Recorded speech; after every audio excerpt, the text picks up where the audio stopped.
இந்த நாளில் நாம் வேத வார்த்தைக்கு நேராக நாம் கடந்து செல்லலாம். அடுத்த வாரம் என்ன இருக்குன்னு சொன்னா செயின் பிரேயர் கம்பல்சரி. ஒரு நாளைக்கு 1 மணி நேரமாவது நாம் ஜெபிக்கிற பிள்ளைகளாக இருக்க வேண்டும். ஏன்னா ஜெபிக்கிற பிள்ளைகளை யாராலையும் ஜெயிக்க முடியாது. யாராலையும் ஜெயிக்க முடியுமா? ஜெபிக்கிற பிள்ளைகளோட வாழ்க்கையில கர்த்தர் செய்யக்கூடிய நன்மைகள், கர்த்தர் செய்யக்கூடிய அற்புதங்கள், அதிசயங்கள் அது ஆச்சரியமா இருக்கும். எந்த மனுஷன் ஜெபிக்கிறவனாக இருக்கிறானோ அந்த மனுஷன் ஜெயிப்பவனாக இருப்பான். அதனாலதான் ஜெபம் ரொம்ப ரொம்ப முக்கியம். நம்ம எந்த அளவுக்கு நாம் தேவனோடு நாம் நெருங்கி நடக்க ஆரம்பிக்கிறோமோ, ஜெபம் என்பது நமக்கும் தேவனுக்கும் உள்ள உறவை என்ன பண்ணும், நல்லா பலப்படுத்தக்கூடியதா இருக்கு. நம்ம ஒவ்வொரு நாளும் தேவ சமூகத்துல போய் நம்ம அமர்ந்திருக்கும் போது நமக்கும் தேவனை பற்றி நல்லா தெரிய ஆரம்பிக்கும். ஜெபம் என்ன பண்ணும், நம்மளோட வாழ்க்கையில தேவன் எப்படியாப்பட்டவர் என்பதை நம்மளோட வாழ்க்கையில புரிய வைக்கும்.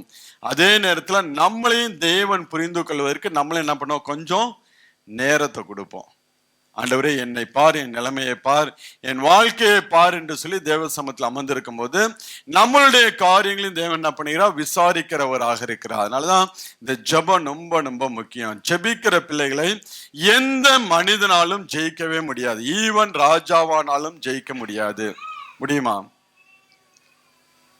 ஈவன் ராஜாக்கள் உங்களுக்கு விரோதமாய் வந்தால் கூட நீங்கள் முழங்கால் படியிடுகிற பிள்ளைகளா இருந்தால் ஒருவனாலும் உங்களால ஜெயிக்கவே முடியாது. எப்பேற்பட்ட அதிகாரத்தில் இருக்கிற மனிதனாக இருந்தாலும் உங்களுக்கு முன்பதாக அவர்கள் தோற்று போக வேண்டுமே ஒழிய உங்களை ஜெயிக்கும்படியாக யாருக்குமே தேவன் என்ன பண்ண மாட்டார், அனுமதி கொடுக்கவே மாட்டார். அதுதான் ஜெபிக்கிற பிள்ளைகளோட வாழ்க்கையில இருக்கக்கூடிய ஒரு விசேஷித்தம். ஜெபம் பண்ணலாமா? அதனாலதான் டிசம்பர் 18ஆம் தேதி 7 hours பிரேயர் வச்சிருக்கிறோம். எத்தனை மணி நேரம்? 7 hours இந்த இடத்துல நமக்கு பிரேயர் இருக்கும். டிசம்பர் 18 எல்லாருக்கும் லீவு. இண்டிபெண்டன்ட் டே, கத்தார் இண்டிபெண்டன்ட் டேவா, நேஷனல் டே அன்னைக்கு எல்லாருக்கும் மேக்சிமம் லீவா இருக்கு. அதனால 7 hours காலையில நல்லா சாப்பாடு தான் வாயில வருது.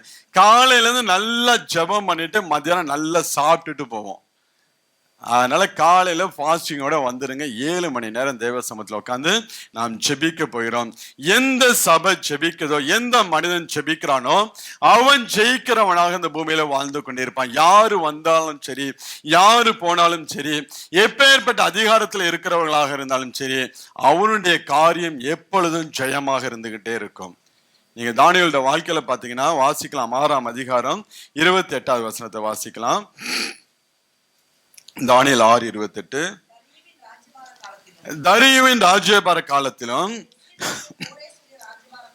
பெர்சியனாகிய கோரேசுடைய ராஜ்யபாரத்தின் காலத்திலும் தானியேலின் காரியம் ஜெயமாய். 2 டிஃபரண்ட் ராஜாக்கள் ஆளுகை செய்திருந்த போதிலும் அந்த காலகட்டத்துல தானியேலுடைய காரியம் எப்பொழுதும் எப்படியா இருந்தது, ஜெயமாக இருந்தது. ஏன்னா அவன் தவறாமல் ஒவ்வொரு நாளும் 3 வேளை ஜெபிக்கக்கூடிய மனுஷன். அந்த ஜெபத்துக்கு என்ன தடைகள் வந்தாலும் அந்த தடைகளை பொருட்படுத்தாதபடிக்கு ஒவ்வொரு நாளும் தன் பழக்கத்தின்படியே போய் தேவ சமூகத்தை அந்த பல கனிகளை திறந்து வைத்து அவன் ஜெபிக்கிறவனாக காணப்பட்டான். அதனால்தான் அவனுடைய காரியம் ஜெயமாக இருந்தது. ஈவன் ராஜாக்களால தானியேலை ஜெயிக்க முடியவில்லை. ராஜாக்களால தானியேலை ஜெயிக்க முடியல. தானியேலுடைய காரியம் தான் ஜெயமா இருந்தது. அவனுடைய வாழ்க்கையில தான் தேவன் ஜெயத்தை கொடுக்கிறவராக இருந்தார். இப்ப ஜெபிக்கிற பிள்ளைகளுடைய வாழ்க்கையில தேவன் வைத்திருக்கிற ஆசீர்வாதங்கள் நம்மளுடைய கற்பனைக்கு அப்பாற்பட்ட ஆசீர்வாதங்கள், நம்மளுடைய கற்பனைக்கு அப்பாற்பட்ட ஜெயங்களை தேவன் என்ன பண்ணுகிறார், நம்மளுடைய வாழ்க்கையில கொடுத்து அவர் நடத்துகிறவராக இருக்கிறார். அதனால தானியேலுடைய காரியம் எப்பேற்பட்ட ராஜாக்கள், வித்தியாசமான ராஜாக்கள் வந்தா கூட அவனுடைய காரியம் எப்பொழுதும் ஜெயமாக இருந்துச்சு. அதுக்கு முதல்ல உள்ள ராஜா யாரு? நேபுகாத்நேச்சரா இருக்கட்டும், தரியுவா இருக்கட்டும், யாராக இருக்கட்டும், அவனுடைய காரியம் எப்பொழுதும் ஜெயமாக இருந்தது. அப்ப நம்மளுடைய வாழ்க்கையிலும் தேவன் என்ன பண்ணுகிறான், நம்மளையும் ஒரு ஜெயிக்கிற பிள்ளைகளாக மாற்றும்படியாக தான் தேவன் விரும்புகிறவராக இருக்கிறார். நம்மளுடைய வாழ்க்கையில ஒரு உயர்வை கொடுக்கும்படியாக, ஒரு ஆசீர்வாதத்தை கொடுக்கும்படியாக தான் தேவன் விரும்புகிறவராக இருக்கிறார். எப்பன்னா நம்ம என்னைக்கு தேவ சமூகத்துல போய் முழங்கால் படி போடுறோமோ, என்னைக்கு நமக்கும் தேவனுக்கும் உள்ள அந்த உறவு நம்ம பலப்படுத்த ஆரம்பிக்கிறோமோ அன்னைக்கு தேவன் நம்மளோட வாழ்க்கையில் அப்படிப்பட்ட காரியங்களை செய்கிறவராக இருக்கிறார். ஏன்னா நம்மளோட ஜெபத்திற்கு, நம்மளுடைய முழங்காலுக்கு அவ்வளவு ஒரு வல்லமையை தேவன் வைத்திருக்கிறவராக இருக்கிறார். ஜெயிக்க முடியுமா முடியாதா? நீங்க முழங்கால் படி போட்டு ஜெபிக்கிற பிள்ளைகளாக இருந்தீங்கன்னா எல்லாவற்றின் மேலும் ஆண்டவர் உங்களுக்கு ஒரு ஜெயத்தை கட்டளையிடுகிறவராக இருக்கு. அதுதான் தானியேலுடைய ரகசியமாக இருந்தது. யாரு வந்து போனாலும் அவனுடைய காரியத்தை யாராலையும் தடுத்து போட முடியவில்லை. எல்லாருக்கும் மேல மேல ஆண்டவர் அவனை உயர்த்தி ஆசீர்வதிப்பதை நாம பார்க்க முடியாது. இப்ப நம்மளோட வாழ்க்கையிலும் அப்படியாப்பட்ட ஒரு ஜெப வாழ்க்கையை நம்ம என்ன பண்ணுவோம், இந்த நாட்கள்ல கட்டி எழுப்புகிற பிள்ளைகளாக இருக்க வேண்டும். ஜெபம் இருந்தாதாங்க நம்மளோட வாழ்க்கையில உயர்வே இருக்கும். ஜெபம் இல்லைன்னா ஒண்ணுமே நடக்காது. கிணத்துல போட்ட கல்லு மாரி தான் நம்மளோட வாழ்க்கையும் இருந்து கொண்டே இருக்கும். நீங்க ஜெபிக்கிற பிள்ளைகளோட வாழ்க்கை நீங்க பாத்தீங்கன்னா வாசிங்களா, தானியேல் 2ஆம் அதிகாரம் 48வது வசனத்தை வாசிங்க. பின்பு ராஜா தானியேலை பெரியவனாக்கி அவனுக்கு அநேகம் சிறந்த வெகுமதிகளை கொடுத்து பாபிலோன் மாகாணம் முழுவதற்கும் அதிபதியாகவும்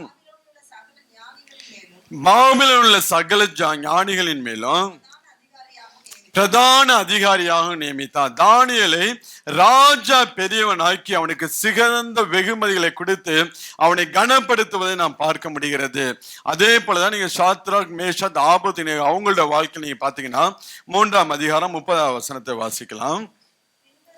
பின்பு ராஜா சாத்ராக், மேஷாக், ஆபேத்நேகோ என்பவர்களே பாபிலோன் தேசத்துல உயர்த்தினான். இந்த 3 புருஷர்களையும் பாபிலோன் தேசத்துல உயர்த்துவதற்கு ராஜா உங்களோட வாழ்க்கையில கூடிய ஜெபத்தை பார்க்கிறவனாக, அவர்கள் ஜெயிக்கிற பிள்ளைகளாக, சூழ்நிலைகளை ஜெயிக்கிற பிள்ளைகளாக அவர்கள் காணப்பட்ட நிமித்தம் அவங்களோட வாழ்க்கையில ஒரு உயர்வை கொடுத்து ராஜாங்க வந்து ஆசீர்வதிப்பதை நாம் பார்க்க முடிகிறது. ஏன்னா நீங்க இதே தானியேல் 2ஆம் அதிகாரம் 49வது வசனத்தை வாசிங்களேன்.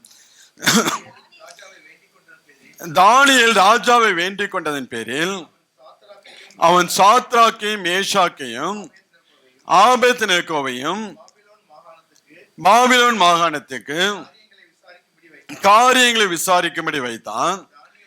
தானியேல் உண்டான் ராஜாவின் கொலு மண்டபத்தில் இருந்தான். தானியேலும் நல்ல ஒரு ஆசீர்வதிக்கப்பட்ட ஒரு உயர்வுக்கு நேராக உயர்த்தப்படுகிறான். ஆனால் தானியேல் ரெக்கமெண்ட் பண்ணது நிமித்தம் ஆண்டவர் இந்த 3 புருஷன் என்ன பண்ணுகிறார், அவங்களுக்கு ஒரு வேலையை கொடுத்து அவர்களை ஆசீர்வதிப்பதை நாம் பார்க்க முடிகிறது. ஆனால் அதே இந்த 3 புருஷர்கள் தங்களுடைய குதிகாலில, தங்களுடைய முழங்கால நிக்க ஆரம்பிச்சதுக்கு அப்புறம் அவங்களே ராஜா தான் 3ஆம் அதிகாரம் 30வது வசனத்தை நான் வாசிக்கும் போது அவங்களோட வாழ்க்கையில ஜெப வாழ்க்கையை கட்டி எழுப்பும் போது அவங்க ஜெயிக்கிறவளாய் மாறும் போது ராஜா அவங்களோட வாழ்க்கையில் என்ன பண்ணுகிறார், ஒரு உயர்வை கட்டளையிடுகிறார். இதுக்கு முன்னாடி நீங்க பாத்தீங்கன்னா அடுத்தவங்களோட ஜெபத்தை, அதாவது தானியேலை சார்ந்து வாழ்ந்து கொண்டிருந்த நாட்கள்ல ஏதோ அவங்களோட வாழ்க்கை ஓடுனுச்சு. ஆனா என்னைக்கு அவன் முழங்கால் படி போட்டு அவன் ஜெயிக்கிறவனாக மாற ஆரம்பிச்சானோ அன்னைக்கு அவனோட வாழ்க்கையில உயர்வை தேவன் கொண்டு வருவதை நாம் பார்க்க முடிகிறது. இப்ப நம்மளும் என்ன பண்ண வேண்டும், அடுத்தவர்களுடைய ஜெபத்தையே நம்ம சார்ந்து வாழ்ந்து விடக்கூடாது. குடும்பத்துல யாராவது ஒருத்தர் ஜெபம் பண்ணா போதும், யாராவது ஒருத்தர் உபவாசம் இருந்தா போதும், யாராவது ஒருத்தர் நல்லா வந்து வைராக்கியமா இருந்தால் போதும் என்று சொல்லி நாம் இருக்கக்கூடாது. நாம் ஒவ்வொரு பிள்ளைகளும், குடும்பத்துல இருக்கிற ஒவ்வொரு பிள்ளைகளும் தேவ சமூகத்துல முழங்கால் படி போட்டு நாம் ஜெபிக்கும் போது நம்மளுடைய தனிப்பட்ட வாழ்க்கையில ஆண்டவர் என்ன பண்ணுகிறார், ஜெயத்தை கொடுக்கிறவராக இருக்கிறார். அதான் தானியேலோட அனுபவம் அப்படிதான். நீங்க பாத்தீங்கன்னா 3 புருஷர்களுக்கு சாதாரண வேலை. ஆனா தானியேலோ அவன் ராஜாவின் கொலு மண்டபத்தில் இருந்தான் என்று அவனை பார்க்கும் நல்ல ஜெயிக்கிற மனுஷனா இவன் காணப்பட்டனால அவனுக்கு ஒரு உயர்வு. என்னைக்கு இந்த சாத்ராக், மேஷாக், ஆபேத்நேகோ இந்த 3 பேரும் ஜெயிக்கிறவர்களாக மாறினார்களோ அன்னைக்கு அவங்களோட வாழ்க்கையில தேவன் உயர்வை கொடுப்பதை நாம் பார்க்க முடிகிறது. இப்ப நம்மளோட வாழ்க்கையிலும் தேவன் என்ன பண்ணுகிறார், நாமும் ஜெயிக்கிற பிள்ளைகளாய் மாறும்படியாக தேவன் விரும்புகிறார். ஒரு உயர்வு நம்மளோட வாழ்க்கையில வருவதற்கு முன்பதாக தேவன் நம்மளோட வாழ்க்கையில என்ன பண்ணுவார், ஒரு பரீட்சையை வைப்பார். அந்த பரீட்சையை வைத்து அந்த பரீட்சையில நாம் ஜெயிக்க ஆரம்பிச்சா, அந்த பரீட்சையில் நம்ம வந்து பாஸ் பண்ண ஆரம்பித்தால்தான் நம்மளுடைய வாழ்க்கையில தேவன் உயர்வை கொடுக்கிறவராக இருக்கிறார். பரீட்சை இல்லாம நம்மளாம் யாரு தெரியுமா, நம்மெல்லாம் கொரோனா பேட்ச். நம்மெல்லாம் யாரு? Corona batch. கொரோனா காலகட்டத்தில் பார்த்தீங்கன்னா பிள்ளைங்களுக்கு எந்த ஒரு எக்ஸாம், ஸ்கூலே கிடையாது. ஸ்கூலும் தானே எக்ஸாம் வைக்கிறதுக்கு, ஸ்கூலும் கிடையாது. ஆன்லைன் கிளாஸ்ன்னு போட்டு அதுங்க பட்ட பாடு. ஸ்கூலும் கிடையாது, எக்ஸாமும் கிடையாது. கடைசியில் எல்லாம் கொரோனா பேட்ச்ல பாஸ், ஆல் பாஸ்ன்னு எல்லாம் அனுப்பிச்சுட்டான். அதே போலதான் இன்னைக்கு அநேக கிறிஸ்தவ விசுவாசி எப்படி இருக்குன்னா எல்லாம் கொரோனா பாஸ்ல தான் இருக்கு, கொரோனா பேட்சா தான் இருந்துகிட்டு இருக்கு. அதனாலதான் இன்னைக்கு நம்மளோட வாழ்க்கை கொரோனா பிடிச்ச மாரி தான் இருந்துகிட்டு இருக்கு, எழும்பவே முடியவில்லை. என்னைக்கு நாம எக்ஸாம் எழுதி பாஸ் பண்ண ஆரம்பிக்கிறோமோ அன்னைக்கு தான் தேவன் நம்மளோட வாழ்க்கையில் என்ன பண்ணுகிறார்? உயர்வை கட்டளையிடுகிறவராக இருக்கிறார். அதான் நீங்க வந்து தானியேல் 2ஆம் அதிகாரம், தானியேல் 3ஆம் அதிகாரத்துல பின்பு பின்பு நீங்க என்று வாசிக்க முடியும்.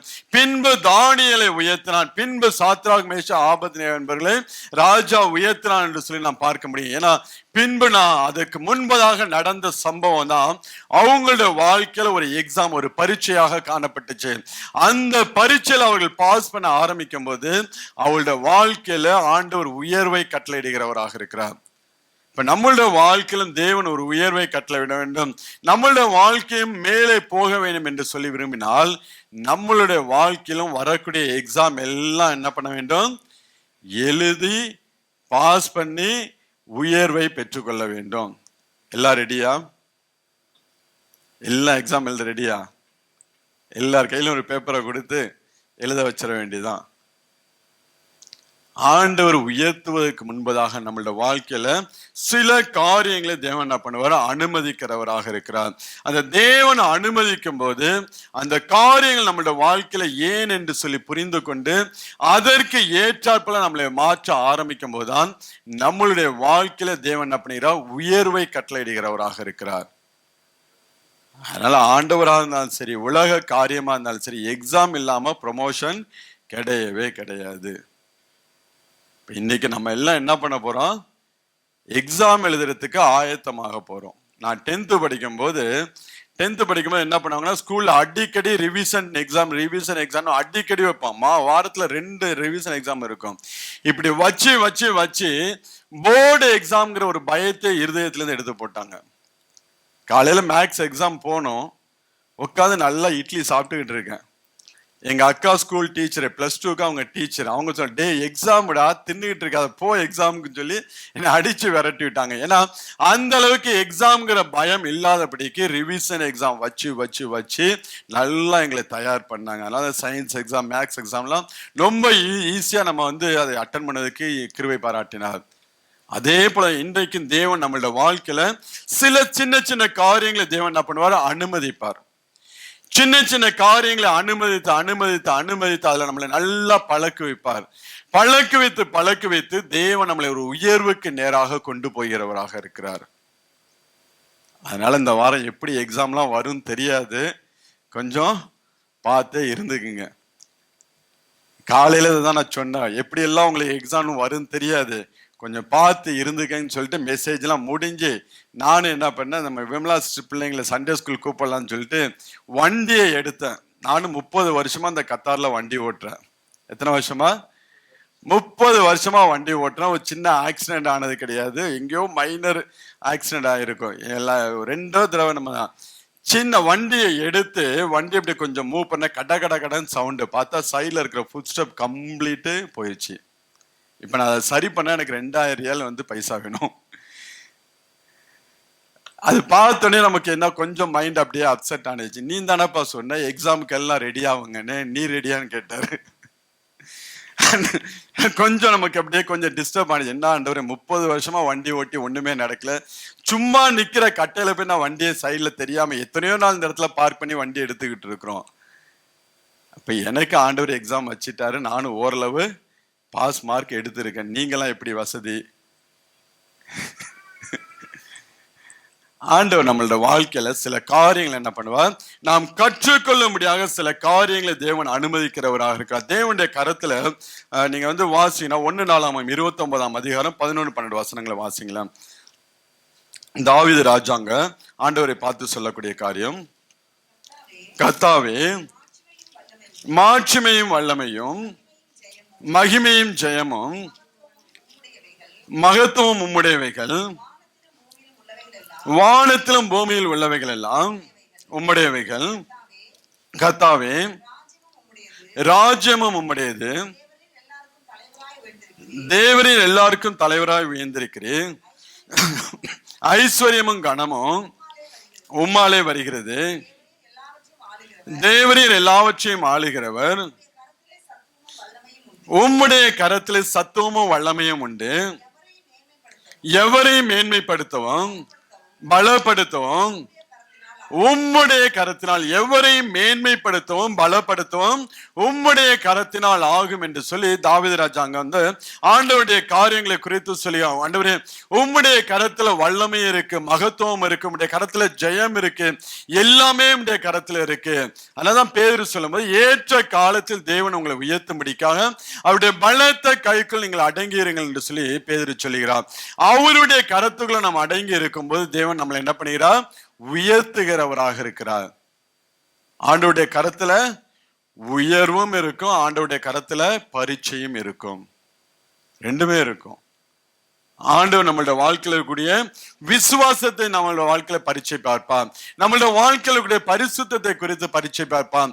நம்மளோட வாழ்க்கையில காணப்படுகிற ஜெப வாழ்க்கையை குறித்து பரீட்சை பார்ப்பான். நம்மளோட வாழ்க்கையில நாம் எப்படி கொடுக்கிறோம் என்று சொல்லி அதையும் ஆண்டவர் என்ன பண்ண பரீட்சை பார்க்கிறவராக இருக்கிறார். எல்லா இடங்களையும் எல்லா சூழ்நிலைகளும் ஆண்டவர் நம்மளோட வாழ்க்கையில எக்ஸாமை வைத்து அதுக்கப்புறம் தான் தேவன் நம்மளோட வாழ்க்கையில உயர்வை கொடுக்கிறவராக இருக்கிறார். எல்லாருக்குமே என்ன பண்ணுவார்? ஒரு எக்ஸாம் தேவன் வைக்கிறவராக இருக்கிறார். எக்ஸாம் வச்சுதான் தேவன் நம்மளை உயர்த்துகிறார். நம்ம எதுல வீக்கா இருக்கிறோம் என்பதை அறிந்து கொள்ளும்படியாக அந்த காரியத்துல எக்ஸாம் வைப்பா. எக்ஸாம் வச்சு இந்த காரியத்தில் நீ இவ்வளவு வீக்கா இருக்கப்பா, இம்ப்ரூவ் பண்ணு, இம்ப்ரூவ் யுவர் செல்ஃப் அப்படின்னு சொல்லுவா. அதே நேரத்துல இந்தந்த காரியத்துல என் வாழ்க்கையில் நல்ல ஸ்ட்ராங்கா இருக்கு, நல்ல ஒரு ஸ்ட்ராங் ஜெப வாழ்க்கை இருக்கு, நல்ல ஒரு ஸ்ட்ராங் பரிசுத்த வாழ்க்கை இருக்கு, நல்ல ஒரு தேவனோட ஐக்கியம் இருக்குன்னு சொல்லி எந்த காரியத்துல நம்மள ஸ்ட்ராங்கா இருக்கிறோம்னு நினைக்கிறோமோ அந்த காரியத்துல எக்ஸாம் வைப்பாரு. அந்த காரியத்திலே எக்ஸாம் வச்சு நம்மளுடைய லெவல் எந்த அளவு இருக்கு என்று தேவன் நமக்கு என்ன பண்ணுவார்? உணர்த்தி கொடுக்கிறவராக இருக்கிறார். வீக்கா இருந்தாலும் எக்ஸாம் இருக்கும், ஸ்ட்ராங்கா இருந்தாலும் எக்ஸாம் இருக்கும். குழப்பமா இருக்கா? வீக்கா இருந்தாலும் எக்ஸாம் இருக்கும், ஸ்ட்ராங்கா இருந்தாலும் தேவன் நம்மளோட வாழ்க்கையில எக்ஸாம் வைத்து அதன்படி கர்த்தர் நம்மளை ஆசீர்வதிக்கிறவராக இருக்கிறார். அதுதான் நீங்க தானியேலோட வாழ்க்கையிலையும் பார்க்க முடியும், அந்த 3 புருஷனோட வாழ்க்கையிலையும் பார்க்க முடியும். என்னதான் ஜெபிக்கிற மனுஷனாக இருந்தாலும் தானியேலோட வாழ்க்கையில் என்ன பண்ணுகிறது? ஒரு சூழ்நிலை கடந்து வருகிறது. நேபுகாத்நேச்சர் தூங்கும் போது ஒரு சொப்பனத்தை காண்கிறான். அந்த சொப்பனத்தை அவன் கண்டு அவனுடைய இருதயம் குழம்பி போயிருக்கும் போது தேசத்தில் இருக்கக்கூடிய ஜோசியக்காரர்கள், தேசத்தில் இருக்க மந்திரவாதிகள் எல்லாரையும் கூப்பிட்டு, நான் கண்ட சொப்பனத்தையும் நீங்க சொல்ல வேண்டும், அதன் அர்த்தத்தையும் சொல்ல வேண்டும். அப்படி சொல்லாமல் போனீர்கள் என்றால் உங்க எல்லா தலைகளும் வெட்டப்படும் என்று சொல்லுகிறான். சொப்பனத்தை சொன்னா கூட ஓரளவு அர்த்தத்தை சொல்லி தப்பிச்சுக்கலாம். நீ சொப்பனத்தையும் சொல்லணும், அதனுடைய அர்த்தத்தையும் சொல்ல வேண்டும் என்று சொல்லி அவன் அப்படி ஒரு கட்டளையை கொடுக்கும் போது எல்லா ஜோசியரும் என்னென்னமோ பண்ணி பார்க்கிறான், ஒருத்தனுக்கும் ஒரு காரியமும் கிடைக்கவே இல்லை. அப்ப எல்லாரையும் கொலை செய்யும்படியாக அவள் காவலாளிகள் தேடிக்கொண்டு போகும்போது தானியேல்கிட்ட வரும்போது தானியேல் இந்த காரியத்தை கேட்கிறான்.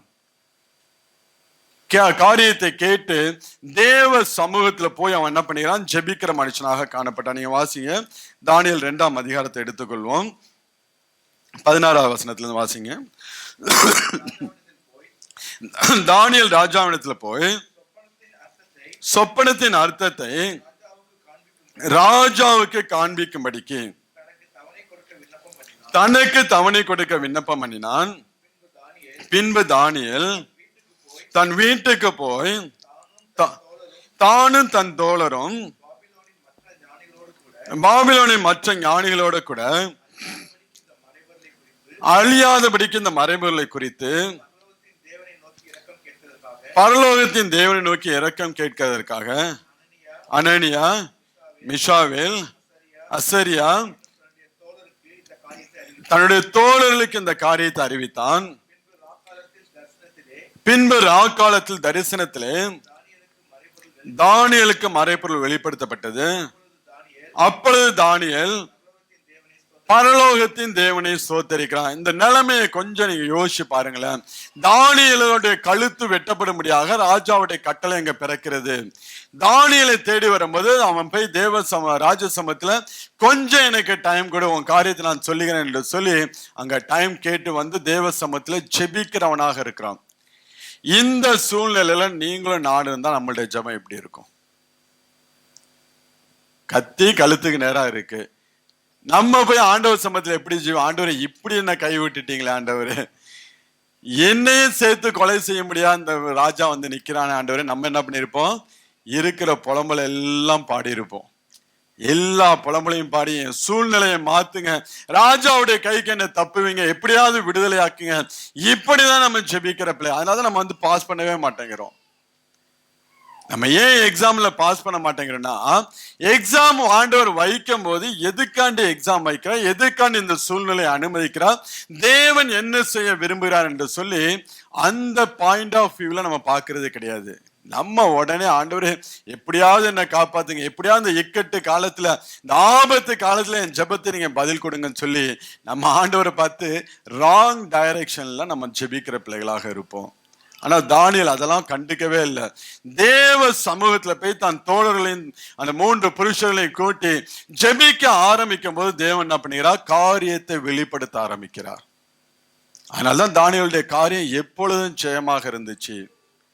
இப்ப நம்மளுடைய வாழ்க்கையிலும் தேவன் சில நேரங்கள் இப்படிப்பட்ட சூழ்நிலைகளை அனுமதிக்கும் போது தேவன் எதற்காக அதை அனுமதித்தார் என்று நாம் சொல்லி புரிந்து கொள்ள வேண்டும். தேவன் எதற்காக அனுமதித்தார், எதற்காக இந்த சூழ்நிலையை வாழ்க்கையில கட்டளையிட்டார், ஏன் என் வாழ்க்கையில் இந்த பிரச்சனை, இதன் மூலம் நான் என்ன கற்றுக்கொள்ள தேவன் விரும்புகிறார் என்று சொல்லி நம்ம கொஞ்சம் நம்மளுடைய தாட்ஸ் என்ன பண்ண மாற்ற வேண்டும். நம்ம தாட்ஸை மாத்தி தேவ சமூகத்துல போய் ஆண்டவரே, நீங்க வந்து சங்கீதம் 119:71 வசனத்தை வாசிங்கன்னா அங்க சங்கீதக்காரன் நான் உபத்திரவப்பட்டது நல்லது, உமது பிரமாணங்களை கற்றுக்கொண்டேன் என்று சொல்லுகிறான். வாசிங்க அந்த வசனத்தை. நான் உபத்திரவப்பட்டது எனக்கு நல்லது, அதனால உமது பிரமாணங்களை கற்றுக்கொள்கிறேன். அப்ப நம்மளுடைய வாழ்க்கையில ஒரு உபத்திரம் வருகிறது, நம்மளுடைய வாழ்க்கையில ஒரு பிரச்சனை வருகிறது, நம்மளுடைய வாழ்க்கையில ஒரு வேதனையான சூழ்நிலை வருகிறது என்றால் நம்ம போய் எப்படி ஜெபம் பண்ணுவோம்? ஆண்டவரே இந்த பிரச்சனையை வாழ்க்கையில இருந்து மாத்தி போடுங்க. நம்ம எப்போதுமே ஜெபம் பண்ண ஆரம்பிக்கும் போது நம்மளோட வாழ்க்கையில ஆண்டவர் ஆசீர்வாதத்தை ஆரம்பிக்கும் போது எப்படி ஆரம்பிப்பா தெரியுமா? ஃபர்ஸ்ட் ரிவர்ஸ் கியர் போட்டு தான் ஆண்டவர் ஆரம்பிப்பாரு. நம்ம ஏதாவது ஒரு காரியத்தை போய் ஜெபிக்கிறோம், ஆண்டவரே இந்த ஆசீர்வாதத்தை என் வாழ்க்கையில தாங்க ஆண்டவரே அப்படின்னு சொல்லி ஜெபிக்க ஆரம்பிக்கும் போது ஆண்டவர் எடுத்த வயது என்ன பண்ணுவார்? ரிவர்ஸ் கியரை போடுவாரு. ரிவர்ஸ் கியர் போட்டா நமக்கு எப்படி இருக்கும் தாட்ஸ் எல்லாம்? என்ன ஆண்டவரே, நான் இந்த காரியத்தை குறித்து நான் ஆசீர்வாதத்தை கேட்கிறா, உள்ளதும் போகக்கூடிய சூழ்நிலைக்கு நீங்க என்ன கொண்டு போறீங்களே தான் நம்ம நினைப்போம். கொஞ்சம் ரிவர்ஸ் கியரை போட்டு கொஞ்சம் பின்னாடி போய் நம்மளை சரி பண்ணி அதுக்கப்புறம் ஃபார்வர்ட் கியர் போட்டா நம்மளை ஆண்டவர் உயர்த்த ஆரம்பிச்சானா வாழ்க்கையில உயர்வு வந்துகிட்டே இருக்கும். ஆனா நம்ம வாழ்க்கையில கொஞ்சம் ரிவர்ஸ் கியர் போட்டோடனே நம்ம ஜெபமே மாறி போயிடும். ஆண்டவரே இந்த ரிவர்ஸ் கியர் வேண்டாம், ஆண்டவரே ஆண்டவரே இந்த ரிவர்ஸ் கியர். ஆண்டவர் பாப்பாரு, என்ன இவ்வளவு நாள் ஆசீர்வாதம் வேணும், உயர்த்துங்க உயர்த்துங்க, நான் உயர்த்த ஆரம்பிக்கும் போது நீ உயர்வு வேண்டாம்னு சொல்லி ஆண்டவர் பாப்பாரு. இப்ப ஆண்டவர் நம்ம கன்ஃபியூஸ் பண்ற மாதிரி தானே இருக்கும். ஆண்டவரே என் வாழ்க்கையை ஆசீர்வதிங்க, என்னை உயர்த்துங்க, என்னை எடுத்து நிறுத்துங்க சொல்லி நம்ம ஜெபிக்க ஆரம்பிக்கும் போது ஆண்டவர் அந்த ப்ராசஸ் நம்மளோட வாழ்க்கையில ஸ்டார்ட் பண்ண ஆரம்பிக்கும் போது கொஞ்சம் நம்மளை சரிப்படுத்த வேண்டிய காரியத்துல நம்மளை சரிப்படுத்த முடியாது ஆண்டவர் என்ன பண்ணுவாரு? சில உபத்திரவங்களை தேவன் நம்மளோட வாழ்க்கையில அனுமதிப்பார். எதுக்கு அந்த உபத்திரவம்? நம்ம உணர்வுள்ள பிள்ளைகளாய் மாறும்படியாக தேவன் நம்மளுடைய வாழ்க்கையில சில உபத்திரவங்களை அனுமதிக்கும் போது நம்மளுடைய ஜெபம் எப்படியா மாறும்? ஆண்டவரே இந்த உபத்திரவத்தை என் வாழ்க்கையை விட்டு மாத்தி போடுங்க. ஆண்டவர் பாப்பாரு, நான் இப்பதான உன்னை ஆசீர்வதிக்கவே ஆரம்பிச்சிருக்கேன், ஆரம்பிக்கும் போதே நீ வேண்டான்னு சொல்லியேன்னு பாப்பாரு. சொல்ல உங்களுக்கு புரியுதா? எதுவும் கன்ஃபியூஸ் ஆகிற மாதிரி இருக்கா? நம்ம தேவ சமூகத்துல ஜெபிக்க ஆரம்பிக்கும் போது நம்மளுடைய வாழ்க்கையில எது எல்லாம் தேவனுக்கு பிரியமில்லாமல் இருக்கிறதோ அதை எல்லாம் ஃபர்ஸ்ட் நம்மளோட வாழ்க்கையை விட்டு விலக்கும்படியாக தேவன் செய்வார். நம்ம நினைச்சுக்கிட்டு இருப்போம் நம்ம சரியான ட்ராக்ல தான் போயிட்டு இருக்கோம் என்று சொல்லி. ஆனால் தேவனுக்கு தெரியும் நம்ம போற ட்ராக்கு சரியில்லை, இந்த ட்ராக்ல இருந்து மாத்தி உன்னை நான் உயர்த்த வேண்டும் என்றால் கொஞ்சம் ரிவர்ஸ் கியர் போட்டு நான் என்ன பண்ண வேண்டும்? உன்னை பின்னோக்கி நான் கொண்டு செல்ல வேண்டும். அப்படி பின்னோக்கி போகும்போது நமக்கு என்ன பண்ணும், நம்மளுடைய காரியங்கள் எல்லாம் நம்ம சரியாதான் ஜெபம் பண்றோமா, பிசாசு நம்மளோட வாழ்க்கையில கிரியை செய்ய ஆரம்பிச்சுட்டானா, நம்மளுடைய ஜெபத்தை ஆண்டவர் கேட்கல என்று சொல்லி அந்த பாயிண்ட் ஆஃப் வியூல நம்ம போகும்போது எல்லாமே மாறி அப்படியே ஸ்டன் ஆகி நின்று போயிடும். ஆனா அதே நேரத்துல தேவன் ஏன் என் வாழ்க்கையில இந்த சூழ்நிலையை அனுமதிச்சார், ஆண்டவரே இதோடைய நோக்கம் என்ன, எதுக்கு என் வாழ்க்கையில இந்த உபத்திரவத்தை நீர் அனுமதிச்சு, எதுக்கு இந்த காரியத்தை என் வாழ்க்கையை விட்டு நீ விலக்குகிறேன் என்று சொல்லி நான் தேவ சமூகத்துல கேட்க ஆரம்பிச்சாதான் அந்த ரிவர்ஸ் கியர் எதுக்குன்னு ஆண்டவர் நம்மளோட சொல்ல ஆரம்பிப்பார். நீங்க ஆபிரகாமுடைய வாழ்க்கையில் நீங்க பாத்தீங்கன்னா நீங்க வாசிங்க, ஆதியாகமம் 12ஆம் அதிகாரம் 1 முதல் 4 வரை உள்ள வசனத்தை வாசிங்களேன். கர்த்தர் ஆபிரகாமை நோக்கி, நீ உன் தேசத்தையும் உன் இனத்தையும் உன் தகப்பனுடைய வீட்டையும் விட்டு புறப்பட்டு நான் உனக்கு காண்பிக்கும் தேசத்துக்கு போ, நான் உன்னை பெரிய ஜாதியாக்கி உன்னை ஆசீர்வதித்து உன் பேரை பெருமைப்படுத்துவேன், நீ ஆசீர்வாதமாய் இருப்பாய், உன்னை ஆசீர்வதிக்கிறவர்களை ஆசீர்வதிப்பேன், உன்னை சபிக்கிறவர்களை சபிப்பேன், பூமியில வம்சங்கள் எல்லாம் உனக்குள் ஆசீர்வதிக்கப்படும். கர்த்தர் ஆபிரகாமுக்கு சொன்னபடியே அவன் புறப்பட்டு போனான். லோத்தும் அவனோட கூட போனான். ஆபிரகாம் ஆரானை விட்டு புறப்பட்ட போது 75 வயதுள்ளவனாக இருந்தான். இந்த 4 வசனத்துல நம்ம அடிக்கடி சொல்லி ஜெபிக்கிற வசனம் இந்த வசனம்.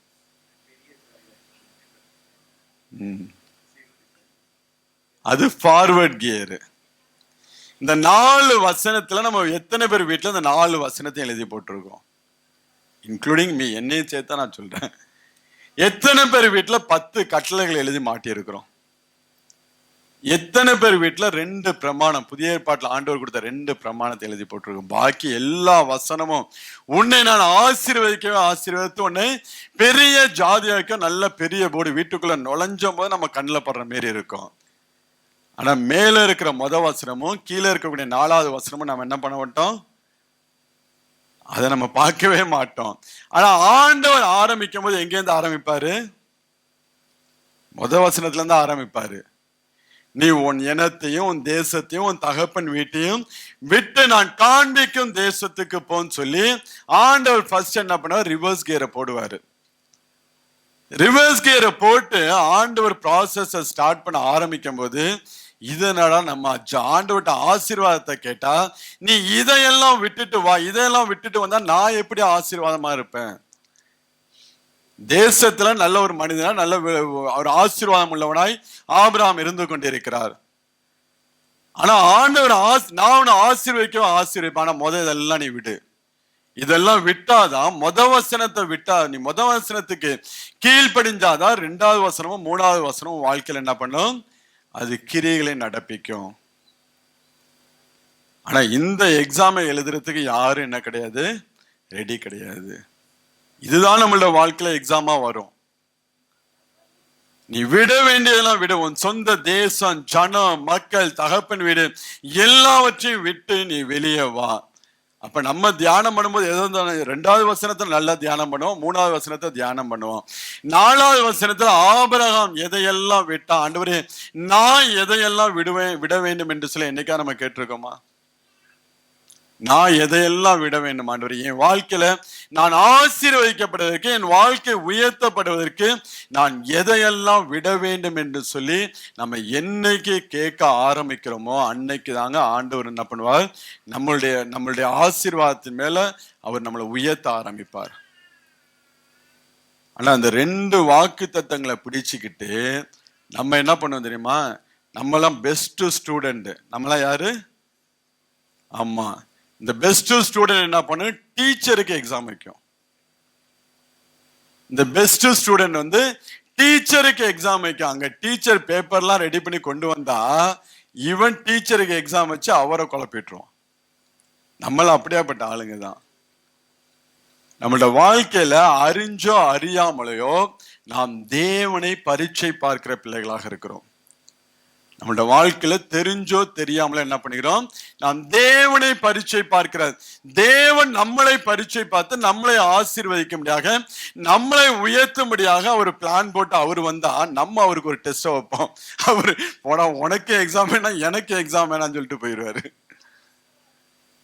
நீங்க வாசிங்கன்னா ஒரு சில காரியங்கள் நம்ம வந்து வாசிக்கலாம். யாத்திராமம் 17ஆம் அதிகாரம் 7வது வசனத்தை வாசிங்க. இஸ்ரவேல் புத்திரர் வாதாடினது நிமித்தமும் கர்த்தர் எங்கள் நடுவில் இருக்கிறாரா இல்லையா என்று அவர்கள் கர்த்தரை பரீட்சை பார்த்த நிமித்தமும் அவன் அந்த ஸ்தலத்திற்கு மாசா என்றும் மேரிவா என்றும் பெயரிட்டான். அதாவது ஆண்டவர் இஸ்ரவேல் ஜனங்களை அற்புதமாய் ஆச்சரியமாய் நடத்தி கொண்டு வருகிறான்.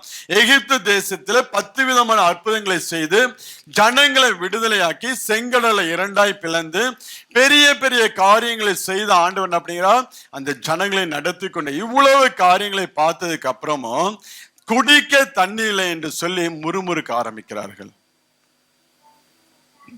குடிக்க தண்ணி இல்லைன்னு சொல்லி முறுமுறுக்க ஆரம்பிச்ச உடனே ஆண்டவர் என்ன பண்ணுகிறார், அந்த இடத்தை விட்டு அவர் விலகி போக ஆரம்பிச்சாரு. அக்கினி சமமாய் மேக சமமாக ஜனங்கள் முன்னாடியும் பின்னாடியும் பாதுகாத்து வழி நடத்தி வந்த தேவன் இப்ப அவரை எப்படி பரீட்சை பார்க்கிறாங்க, கர்த்தர் எங்கள் நடுவில் இருக்கிறாரா இல்லையா என்று சொல்லி பரீட்சை பார்க்கிறார்கள். எதன் நிமித்தம்? தங்கள் வாழ்க்கையில் வந்த ஒரு தேவை சந்திக்கப்படாமல் போனது நிமித்தம், இல்ல அந்த தேவை சந்திக்கப்பட்ட சில கால தாமதங்கள் ஆனது நிமித்தம், தேவனுக்கு விரோதமாக என்னைக்கு நம்ம முறுமுறுக்க ஆரம்பிக்கிறோமோ அன்னைக்கு நாம் தேவனுக்கு பரீட்சை வைக்கிற பிள்ளைகளாக இருக்கிறோம். எப்படி பரீட்சைன்னா, ஆண்டவருக்கு விரோதமா நாம் முறுமுறுக்கும் போது ஆண்டவர் நம்மளுடைய சமூகத்தை விட்டு கடந்து போவார். ஆண்டவர் கடந்து போயிட்டான்னா நம்மளோட வாழ்க்கையில ஒண்ணுமே நடக்காது, ஒரு அற்புதம் நடக்காது, ஒண்ணுமே இருக்காது. அப்ப நம்ம என்ன சொல்லுவோம், ஆண்டவர் இவ்வளவு நாள் நான் ஜெபம் பண்ணி பாக்குறேன், நீங்க ஒண்ணுமே செய்ய மாட்டேங்கிறீங்க.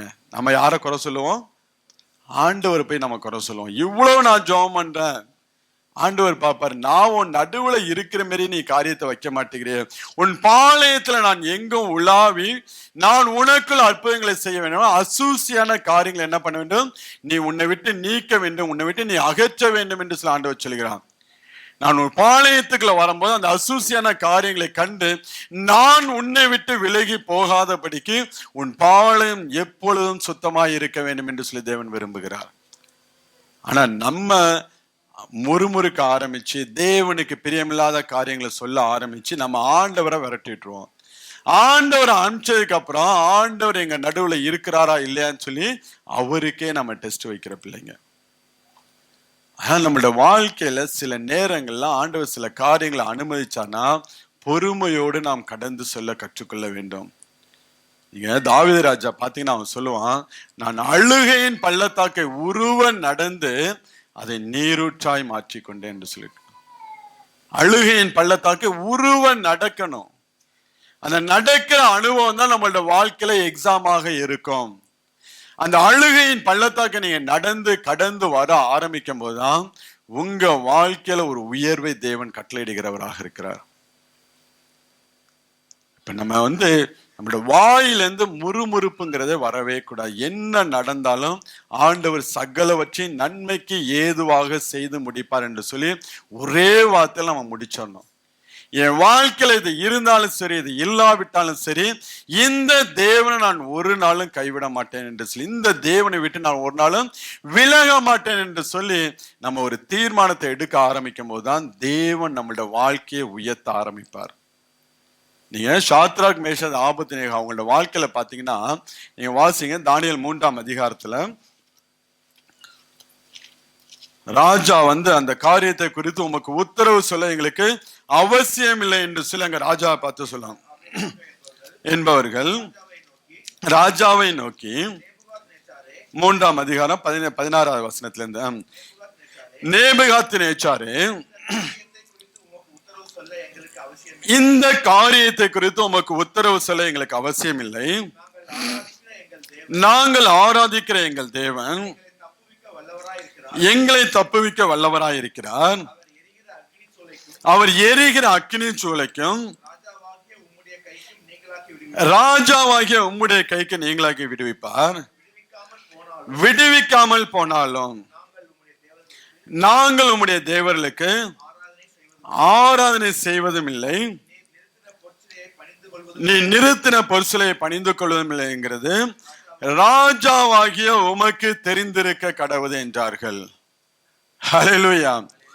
ஜெபிக்கிற மனுஷன் அது ராஜாவா இருந்தாலும் அவன் பயப்பட மாட்டாங்க.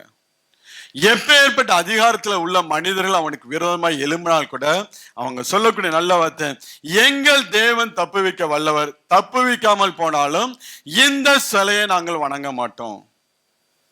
அதனாலதான் அங்க அக்னி ஜுவாலைக்குள்ள கொண்டு போய் போடும்போது ராஜா சொல்ல 3 பேர்ல உள்ள போட்டா 4வது ஆளா ஒருத்தர் சுத்திக்கிட்டு இருக்காரு. ஜெபிக்கிற பிள்ளைகளோட வாழ்க்கையில ஆண்டவர் என்ன பண்ணா, இவன் போறதுக்கு முன்னாடியே ஆண்டவர் அங்க போய் ஜுவாலையை ரெடி பண்ணி வச்சிருப்பாரு.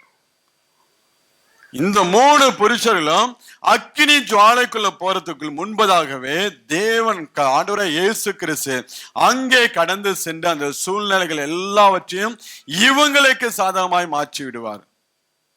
கொஞ்சம் அந்த சூழ்நிலையை நீங்க யோசிச்சு பாருங்களேன். நல்ல ராணுவத்தில் இருக்கக்கூடிய பலசாலி என்ன பண்றாங்க, 3 பேரையும் கட்டி கொண்டு போறாங்க. போற வழியில பலசாலி எல்லாம் அவன் இறந்து போறான், கட்டி கொண்டு போற பலசாலி இறந்து போறான். நீங்களும் நானா இருந்தா என்ன பண்ணிடுவோம்? போடுறா போன தானியலுக்கு வர சொல்லு தானியலை. உடனே இங்க நம்ம நிலைமை இப்படி போய்கிட்டு இருக்கு. தானியல் அங்க கொழுமண்டத்துல உட்காந்து என்ன பண்ணிக்கிட்டு இருக்காரு? நம்ம என்ன அப்படிதான் பண்ணிருப்போம். அப்படிதான் நம்ம கேட்க, இல்லைன்னா ஆண்டவர் எப்படியாவது சூழ்நிலை என்னை விடுவீங்க. ஆனா அந்த 3 பேரும் அந்த எக்ஸாம் எழுதுவதற்கு தங்களை முழுவதுமாக விட்டு கொடுத்தாங்க. அது ஆல்டர்னேட்டிவா இதுக்கு பதிலாக ஆண்டவர் இப்படி செஞ்சிருக்கலாம், அப்படி பண்ணிருக்கலாம், இப்படி விடுதலையாக்கி இருக்கலாம் என்று சொல்லி வேற எதையுமே அவங்க யோசிக்கல. கொண்டு போய் அக்கினி ஜுவாலை நீ போடுறியா, நீ போட்டுக்க. ராஜாட்ட அவங்க பேசும்போது ராஜா கோபமாகி 7 மடங்கு அந்த அக்னி ஜுவாலை என்ன பண்ணிக்கிறான், சூடாக்குறவனாக இருந்தான். ஆனா அக்கினி ஜுவாலைக்குள்ள இவங்க போறதுக்கு முன்னாடியே ஆண்டவராகி இயேசு கிறிஸ்து அங்க போய் அவர் உலாவி கொண்டிருக்கிறவராக இருந்தார். இதுதாங்க ஜெபிக்கிற பிள்ளைகளோட வாழ்க்கையில நடக்கக்கூடிய காரியம். உங்களுக்கு ஒரு எக்ஸாம் ஆண்டவர் வச்சார்னா அந்த எக்ஸாம் கூட உங்களுக்கு கொஸ்டின் பேப்பரும் அவராக தான் இருப்பாரு, உங்களுக்கு ஆன்சர் பேப்பரும் அவராக தான் இருப்பாரு. உங்களுக்கு கொஸ்டின் பேப்பர் அவர் தான் கொடுப்பாரு, அதுல எழுதுறதுக்கு ஆன்சர் பேப்பரையும் அவர் தான் கொடுப்பாரு. அதுதான் நம்ம ஆராதிக்கக்கூடியது. நம்ம செய்ய வேண்டியெல்லாம், ஆண்டவரை மென்டலி பிசிக்கலி நான் என்ன பண்ணிட்டேன், எக்ஸாமுக்கு ரெடி. எப்படி? மென்டலி பிசிக்கலி நான் எக்ஸாமுக்கு ரெடி. ஒருத்தர் வாயிலிருந்து வர மாட்டேங்குது. எனக்கு ஆண்டவர் வச்சுட்டாருப்பா, காலையிலே வச்சு எனக்கு 2000 ரூபாய் போட்டாரு. எனக்கு ஆண்டவர் காலையிலே வச்சுட்டாரு, இன்னும் என்ன வச்சிருக்காருன்னு தெரியல. எதுவா இருந்தாலும் பாத்துக்கலாம். அப்ப மென்டலி நீங்க, அதாவது இந்த பிள்ளைங்கலாம் ஸ்கூல் எக்ஸாம் எழுதும் போது பாத்தீங்கன்னா, அந்த 10th படிக்கிற பிள்ளைங்க, +2 படிக்கிற பிள்ளைங்க என்ன பண்ணுங்க, நைட்டு பகல் விழுந்து விழுந்து படிச்சு கரெக்டா எக்ஸாம் அன்னைக்கு முத நாள் ஜுரம் வரும். அது எக்ஸாம் ஃபீவர் கிடையாது. இத்தனை நாள் நைட்டும் பகலும் படிச்சு படிச்சு படிச்சு பலவீனமாகி எக்ஸாமுக்கு முத நாள் போய் படுத்துங்க. ஆனா இந்த 3 புருஷரும் மென்டலி பிசிக்கலி அவங்க என்ன பண்ணாங்க, நாங்க ரெடி ஆண்டவர். அதனால அந்த ராஜாவை பார்த்து சொல்லுகிறான், எங்க தேவன் தப்புவிக்க வல்லவர், அவர் தப்புவிக்காமல் போனாலும் நாங்க இந்த சிலையை வணங்க மாட்டோம். இன்னைக்கு நம்ம சொல்லுவோம் ஆண்டவரை பார்த்து, ஆண்டவரே மென்டலி பிசிக்கலி நான் ரெடி ஆண்டவரே. கை தூக்குங்க பார்ப்போம். அடுத்த வாரம் சாட்சி சொல்லலாம். அடுத்த வாரம் ஆராதனையே சாட்சியா மாறட்டும். ஆண்டவர் இந்த ஒரு வாரம் என் வாழ்க்கையில இந்தந்த காரியங்கள்லாம் வச்சாரு, இங்க நான் பார்டர்ல பாஸ் பண்ணேன், இங்க நல்ல மார்க் எடுத்தேன், இங்க நான் ஃபெயில் ஆனேன்னு சொல்லி அடுத்த வாரம் நீங்க சாட்சியே சொல்லலாம். ஆமா, எனக்கு ஒரு வாரம் கூட கொடுக்கலங்க. காலையில சொல்லி 1/2 மணி நேரத்துல எனக்கு போட்டாரு ஃபைன். 1/2 மணி நேரம் கொஞ்சம் மைண்ட, ஏன்னா அதுக்கப்புறம் நான் அப்படியே ப்ரேயர் வாக் போனோம். ப்ரேயர் வாக் போகும்போது கொஞ்ச நேரம் அப்படியே அந்த கேம்ப்லாம் போகும்போது கொஞ்சம் அப்படியே அப்செட் ஆனது. அதுக்கப்புறம் தான், நீ தானடா காலைல பிரசங்கம் பண்ண, உனக்கே இப்படின்னா மற்றவங்களுக்குலாம் எப்படி அப்படின்ட்டு தான், சரி ஆண்டவர் நீங்க என்ன அனுமதிச்சாலும் சரி, நோ ப்ராப்ளம். நீங்க வேணா போகும்போது வண்டியை பாருங்க, நல்லா இருக்கும் பார்க்கறதுக்கு. அதாவது தேவன் நம்மளை அனுமதிக்கக்கூடிய பாதையில கடந்து போவதற்கு நம்மளை நாம் ஒப்பு கொடுக்க வேண்டும். அதுதான் ஆண்டவர் எதிர்பார்க்கிறார். நீங்க ஒப்பு கொடுத்துட்டா போதுங்க. நீ அந்த சூழ்நிலையை கடந்து போ, நீங்க ஒப்பு கொடுத்துட்டீங்க. நீ ஆண்டவரை பரீட்சை பார்க்காம நீங்க பரீட்சைக்கு நிக்கிற பிள்ளைகளாய் மாறினீர்கள் என்றால் உங்களுடைய வாழ்க்கையில ஆண்டவர் உயர்வை கட்டளையிடுவார். அது எந்த மனுஷனாலையும் தடுக்க முடியாது. எப்பேற்பட்டவர்கள் விரோதமா எழும்பினால் கூட அவங்களால அவர்களை தடுக்கவே முடியாது. அப்ப தேவன் நம் நடுவுல இருந்து காரியங்களை செய்ய வேண்டும் என்றால் நம்மளோட வாழ்க்கையில ஒரு நாளும் முறுமுறுக்கவே கூடாது. என்ன நடந்தாலும் ஆண்டவர் வசனம் சகலவற்றின் நன்மைக்கு ஏதுவாகவே தேவன் தம்மை நேசிக்கிற பிள்ளைகளோட வாழ்க்கையில செய்து முடிக்கிறார். சகலவற்றின் நன்மைக்கு ஏதுவாக தான். அது உங்களுக்கு தீமையாக இருக்கும். நீங்க ஜெபிக்க ஆரம்பிக்கும் போது உங்களுக்கு ரிவர்ஸ் கியர் மாதிரி தான் இருக்கும். ஆண்டவர் ரிவர்ஸ் கியரை போட்டு தான் சரிப்படுத்த வேண்டியெல்லாம் சரிப்படுத்தி அதுக்கப்புறம் ஃபார்வர்ட் கியர். நீங்க ஃபிளைட்டை பார்த்தீங்கன்னா கொஞ்சம் தூரம் என்ன பண்ணாலும் வண்டியை வச்சு ரிவர்ஸ்ல தள்ளி கொண்டு போய் ட்ராக்ல வச்சிருவாங்க. ட்ராக்ல வச்சதுக்கு அப்புறம் அது பறக்க ஆரம்பிச்சுன்னா அது ஒரு நாளும் பின்னோக்கி பறக்கவே பறக்காது. போயிட்டே உயர உயர உயர அது பாட்டுக்கும் போயிட்டே இருக்கும். இதுதான் தேவ பிள்ளைகளோட வாழ்க்கையில ஆண்டவர் செய்யக்கூடிய அந்த கொஞ்ச நேரம் நம்மளை கரெக்ட் பண்ணக்கூடிய நேரத்துக்கு நம்மளை என்ன பண்ண வேண்டும், நாம் ஒப்பு கொடுக்க வேண்டும். அறிந்தும் அறியாமலும் நாம் என்ன பண்ணக்கூடாது, தேவனை பரீட்சை பார்க்கிற பிள்ளைகளாய் நாம் மாறிவிடக்கூடாது. இன்னும் நீங்க அந்த இஸ்ரவேல் ஜனங்கள் எப்படியெல்லாம் ஆண்டவரை பரீட்சை பார்த்தார்கள் என்றால் நீங்க வாசிங்க. என்னாகமம் 14ஆம் அதிகாரம் 22வது வசனத்தை வாசிங்க. என் மகிமையையும் நான் எகிப்திலும் வனாந்திரத்திலும் செய்த என் அடையாளங்களை கண்டிருந்தோம், என் சத்தத்துக்கு செவி கொடாமல் இதனோடு 10 முறை என்னை பரீட்சை பார்த்த மனிதர்கள் ஒருவனும் உள்ளே போக மாட்டான். எத்தனை தடவை பரீட்சை பார்த்தாங்களா? நம்ம எத்தனை தடவை பார்த்திருப்போம்? நம்ம ஆண்டவரை அறிஞ்சதுக்குல இருந்து இந்த நாள் வரை நம்ம எத்தனை தடவை ஆண்டவரை பரீட்சை பார்த்திருப்போம்? கவுண்ட்லெஸ். அதான் உண்மை. ஒவ்வொரு நாளும் ஒவ்வொரு நிமிஷம் ஒவ்வொரு பிரச்சனையான காலகட்டத்தில் நம்ம என்ன பண்ணுகிறோம், நாம் தேவனை பரீட்சை பார்க்கிற பிள்ளைகளாக தான் நாம் மாறுகிறோம். தேவன் இந்த சூழ்நிலை ஏன் அனுமதித்தார் என்று சொல்லி பாசிட்டிவ் தாட்டுக்கு நம்ம போறது கிடையாது. பாசிட்டிவ் பாயிண்ட் ஆஃப் வியூல நம்ம பார்க்கறதே கிடையாது. நெகட்டிவ் சைடா பார்த்து நம்மளுடைய ஜெபம் எல்லாம் நெகட்டிவ் ராங் டைரக்ஷன் நம்ம ஜெபிக்கிற பிள்ளைகளா இருக்கிறனால தான் நம்ம கர்த்தரை பரீட்சை பார்க்கிற பிள்ளைகளாக மாறுகிறோம். அவர் என்ன, அவருடைய சத்தத்துக்கு நம்ம செவி கொடுக்காமல் ஆண்டவர் அனுமதிக்கிறான தேவ சமூகத்துல போய் நம்ம ஆலோசனை கேட்கணும். ஏன் ஆண்டவர் இந்த காரியம் இப்படி இருக்கு என்று சொல்லி தேவ சமூகத்துல ஆலோசனை கேட்கும் போது ஆண்டவர் அதுக்குண்டான காரியங்களை சொல்லுகிறவராக இருப்பார். ஆனால் அவர் சத்தத்துக்கு செவி கொடுக்காமல் நம்ம ஆண்டவரை பரீட்சை பார்க்கிற பிள்ளைகளாக இருக்கிறோம். அப்ப முதலாவது நம்ம முறுமுறுக்கும் போது ஆண்டவரை பரீட்சை பார்க்கிறோம்.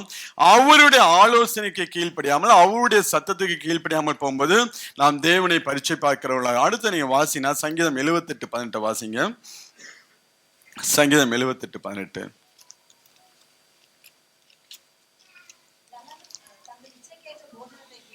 ஜனங்கள் தங்கள் இச்சைக்கேற்ற போஜனத்தை கேட்டு தங்கள் இருதயத்தில் தேவனை பரீட்சை பார்த்தாங்க. தங்கள் இச்சைக்கேற்ற போஜனத்தை கேட்டு தேவன் நல்லா அவங்களை தூதர்களின் அப்பமாகிய மன்னாவினாலே ஒவ்வொரு நாளும் போஷித்து அவளுக்கு தேவையான பலனை கொடுத்து ஒவ்வொரு நாளும் தேவன் அந்த வனாந்திரத்துல நடத்தி கொண்டு வருகிறார். அந்த கிளைமேட்டுக்கு அவங்க பாடிக்கு ஏற்ற நல்ல உணவை தான் ஆண்டவர் என்ன பண்ணுகிறார், கொடுக்கிறவராக இருக்கிறார். எந்த ஒரு சைடு எஃபெக்டும் இல்லாதபடிக்கு, எந்த ஒரு வியாதி அவங்களோட வாழ்க்கையில வராதபடிக்கு கர்த்தர் நல்ல மன்னாவை கொடுத்து அவர்களை ஒவ்வொரு நாளும் அவளை போஷித்து வழி நடத்துவார்கள். ஆனால் தங்கள் இச்சைக்கேற்ற எங்களுக்கு இறைச்சி வேண்டும் என்று சொல்லி தங்கள் இச்சைக்கேற்ற போஜனத்தை கேட்டு தேவனை பரீட்சை பார்க்கிறவர்களாக மாறினார்கள். இன்னைக்கு நம்மளுடைய ஜெபம் எப்படி இருக்கு? நம்மளுடைய இச்சைக்கு ஏற்றாற் போல நாம் ஜெபிக்கிறோமா, இல்ல தேவனுடைய சித்தத்தை அறிந்து புரிந்து நாம் ஜெபிக்கிற பிள்ளைகளாக இருக்கிறோமா? எனக்கு இந்த காரியம் வேணும் ஆண்டவரே, எனக்கு என் வாழ்க்கையில இதை நீங்க செய்யுங்க ஆண்டவரே, ஏன் என் வாழ்க்கையில் இந்த தாமதம் என்று சொல்லி நம்மளுடைய இச்சைக்கு ஏற்றாற் போலதான் அந்த நாட்கள் நாம் ஜெபிக்கிற பிள்ளைகளாக இருக்கிறோம். அப்படி நம்ம இச்சைக்கு ஏற்றாற்போல் நாம் ஜெபிக்க ஆரம்பிச்சோம்னா அந்த ஜெபத்திற்கு தேவன் பதில் கொடுக்க மாட்டார். பதில் கொடுப்பாரா? நம்மளுடைய இச்சைக்கு ஏற்றாற்போல் நாம் ஜெபிக்க ஆரம்பிக்கும் போது இஸ்ரவேல் ஜனங்களுக்கு நீ தொலைஞ்சு போடான்னு சொல்லி என்ன பண்ணாரு, காடையை கொடுத்தாரு. தின்னுட்டு வாயில தின்னது மூக்குல வர மாதிரி வச்சாரு. போதும், டைம் ஆயிடுச்சு. வாயில சாப்பிட்டது மூக்குல வெளியில வர மாதிரி ஆண்டவர் என்ன பண்ணாரு, அந்த ஜனங்கள் இச்சைக்கேற்ற போஜனத்தை கொடுத்து அவர்களை நடத்தினார். இன்னைக்கு தேவன் நம்மளோட வாழ்க்கையில என்ன செய்கிறாரோ அது நன்றியோட நம் ஸ்தோத்திரத்தோட ஏற்றுக்கொள்ள வேண்டும். நம்ம இச்சைக்கு என் வாழ்க்கையில இதெல்லாம் நடக்கணும், அவனை போல வரணும், இவனை போல வரணும், அடுத்தவர்களை பார்த்து நம்ம நம்மளுடைய ஜெபத்தை, நம்மளுடைய ப்ரேயர் பாயிண்ட்ஸை மாத்த ஆரம்பிச்சோம்னா, அடுத்தவன் எப்படி ஆசீர்வாதமா இருக்கிறான் சொல்லி அதே போல நானும் ஆசீர்வாதமா ஆற வேண்டும் என்று சொல்லி நம்மளுடைய ஜெப ப்ரேயர் பாயிண்ட்ஸை மாத்தினோம்னா இது இச்சைக்கேற்ற ஜெபம். ஒருவேளை அந்த ஆசீர்வாதம் நம்மளுடைய வாழ்க்கைக்கு தேவையில்லாமல் இருக்கும். அதான் நீதிமொழிகள் 31 அவன் ஜெபிக்கும் போது அவன் சொல்லி, ஆண்டவரே எனக்கு ரொம்ப ஆசீர்வாதத்தையும் கொடுக்காத, நீ என் வாழ்க்கையில தரித்திரத்தையும் கொடுக்காதீங்கப்பா. நான் பரிபூர்ணம் அடைகிறதுனால மறுதலித்து கர்த்தர் யார் என்று சொல்லாதபடிக்கும் தரித்திரப்படுகிறதுனால் திருடி என் தேவனுடைய நாமத்தை வீணிலே வழங்காத இருக்க பிடிக்கும் என் படியை எனக்கு அளந்து என்னை போஷித்தருளும். அப்ப நம்ம இச்சைக்கேற்ற ஜெபத்தை நம்ம என்ன பண்ணக்கூடாது, ஜெபிக்க. ஒரு சில காரியங்களுக்காக ஜெபம் ஆண்டவரே உமக்கு சித்தம் உண்டா அந்த காரியங்களை வாய்க்க செய்யும் அதோட நம்ம முடிச்சிடணும். அதுக்கே போட்டு வருஷம் ஃபுல்லா வாழ்க்கை ஃபுல்லா என்ன பண்ணி கொண்டிருக்க கூடாது, அழுது கொண்டிருக்க கூடாது. தேவ சமூகத்துல ஜெபம் பண்ணி ஆண்டவரே உமக்கு சித்தமான காரியங்களை செய்யும் என்று சொல்லி நம்ம என்னுடைய பிரேயர் பாயிண்ட், ஆண்டவரே உம்முடைய சித்தம் எதுவோ அதன்படி நீர் என்னை ஆசீர்வதியும் வழி நடத்தின்னு சொல்லிட்டீங்கன்னா ஆண்டவர் அவருடைய சித்தத்தின்படி அதை செய்கிறவராய் மாறுவார். நம்மளுடைய இச்சையின்படி இருக்காது. அதை காட்டிலும் ஆண்டவர் பெஸ்டான உன்னை கொடுப்பா. இல்லைன்னா கொஞ்ச நாள் நீ வெயிட் பண்ணு, இந்த காரியம் உன் வாழ்க்கையில வரணும் வேண்டும் என்றால் இந்தந்த எக்ஸாம் எல்லாம் நீ பாஸ் பண்ண வேண்டும் என்று சொல்லி எக்ஸாம் பேப்பரை கையில கொடுத்துருவாரு. எக்ஸாம் பேப்பர் கையிலனா வாக்கு தத்தத்தை கொடுத்துருவாரு. வாக்கு தத்தத்தை கொடுத்ததுக்கு அப்புறம் நம்ம தான் தேடணும், ஆண்டவரே என்னென்ன கொஸ்டின் இதுல இருக்கு ஆண்டவரே. அதுக்குதான் மேல உள்ள வசனங்களையும் கீழே உள்ள வசனங்களையும் நம்ம தியானம் பண்ண வேண்டும். வாக்கு தத்தத்துக்கு ஆதியாகமம் 12ஆம் அதிகாரத்துல 1வது வசனத்தையும் 4வது வசனத்துல நமக்கு கொஸ்டின் பேப்பர் இருக்கும். இடையில இருக்கிறது நம்மளுடைய ஆசீர்வாதம். அப்ப முதல் வசனத்தையும் 4வது வசனத்தையும் எடுத்து நான் எதையெல்லாம் விடணும்னு நீங்க கேட்டீங்கன்னா தான் ஆண்டவர் 2வது வசனத்திலையும் 3வது வசனத்துல இருக்கிற ஆசீர்வாதத்தை நம்மளோட வாழ்க்கையில கொடுக்கிறவராக இருப்போம். இல்லைன்னு வச்சுங்களேன், நம்மளை அறியாமலே நாம் தேவனை என்ன பண்ணிக்கிறோம், பரீட்சை பார்க்கிற பிள்ளைகளாக மாறிவிடும். அதான் ஆண்டவரே இயேசு கிறிஸ்து சொல்லுவார். நீங்க வாசிங்க மத்தேயு 4ஆம் அதிகாரம் 5 முதல் 7 வரை உள்ள வசனத்தை வாசிங்களேன். அப்பொழுது பிசாசு அவரை பரிசுத்த நகரத்துக்கு கொண்டு போய் தேவ ஆலயத்தின் உப்பரிகை மேல் அவரை நிறுத்தி, நீர் தேவனுடைய குமாரனே ஆனால் தாழ குதியும், ஏனெனில் தம்முடைய தூதர்களுக்கு உம்மை குறித்து கட்டளையிடுவார், உமது பாதம் கல்லில் இடராதபடிக்கு அவர்கள் உமது கைகளை ஏந்தி கொண்டு போவார்கள் என்பதாய் எழுதியிருக்கிறது என்று சொன்னான். அதற்கு இயேசு, உன் தேவனாகிய கர்த்தரை பரீட்சை பாராதிருப்பாயாக என்றும் எழுதி இருக்கிறது என்று சொல்லி சொன்னார். இங்க பிசாசு ஏதாவது வசனத்துக்கு புறம்பா எதையாவது எடுத்து அவன் பேசினானா? வசனத்தை தான் அழகா எடுத்து அவன் சொன்னான். நீ தாழ குதியும், தூதர்களை கட்டளையிடுவார், அவர்களும் பாதம் கைகளில் ஏந்தி கொண்டு போவார்கள். வசனத்தை தான் அவன் எடுத்து சொன்னானா? ஆண்டவர் அவனுக்கு ரிப்ளை கொடுத்தது, உன் தேவனாகிய கர்த்தரை பரீட்சை பாராதிருப்பாயாக. இதுதான் நம்ம இன்னைக்கு அநேகர் நம்ம செய்யக்கூடிய காரியங்கள். ஏன் ஆண்டவர் இந்த சூழ்நிலையில, ஏன் இந்த காரியங்களை தேவன் என்ன பண்ணுகிறான், நம்ம அந்த பிரமாணங்களை மேலேயும் கீழே உள்ள பிரமாணங்களை நாம் கண்டு கொள்ளாதபடிக்கு ஆசீர்வாதத்தை மாத்திரம் பிடித்து கொண்டு நாம் ஜெபிக்கிற பிள்ளைகளாக இருந்தோம் என்றால் அது நாம் கர்த்தரை பரீட்சை பார்ப்பது. அது சொல்றவங்களுக்கு புரியுதா? வாக்கு தத்தத்தை வைத்து ஜெபிக்க கூடாது என்று சொல்லி நான் சொல்லவில்லை. வாக்கு தத்தத்தை வைத்து நாம் ஜெபிக்க வேண்டும்.